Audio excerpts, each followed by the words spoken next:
This is a live shot of Beirut, Lebanon's capital at the moment, but there's plenty of action at the border. Let's bring in the former Middle East negotiator for the US State Department, Aaron David Miller. Aaron, good to talk to you again. So as Deborah just identified and she correctly pointed out, certainly the sounds of war are underway. What's your read of things? Is this incursion underway? I mean, I think it's going to happen.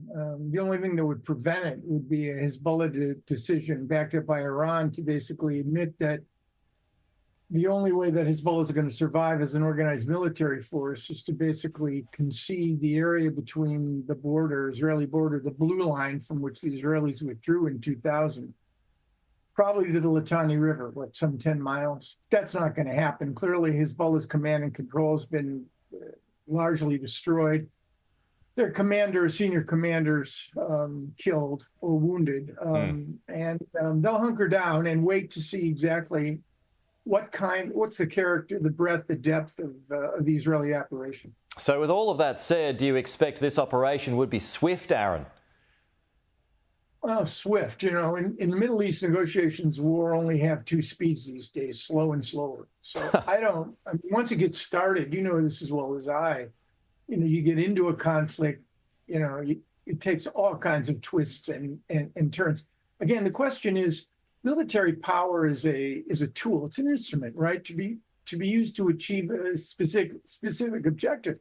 And what we don't know, and the Israelis may not know either, exactly what is their longer term objective. Is it to return the 70 to 80,000 Israelis who have been dislocated, relocated from the border after October 8 to their homes?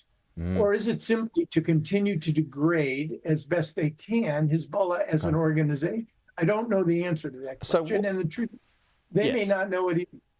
No, that's a fair point, Aaron. Just to close on this point too, because Israel wanted a wider war. They wanted a bigger ground incursion here, but they were talked down by the White House. What do you think the reticence is from the White House, bearing in mind that Hezbollah has been depleted significantly and Iran is on the back foot big time? Look, I think that what the last almost 12 months since October 7 has shown me is the impact that smaller powers and organizations like Hezbollah, Hamas, Israel, and Iran, the impact that they can have on the broader regional scene.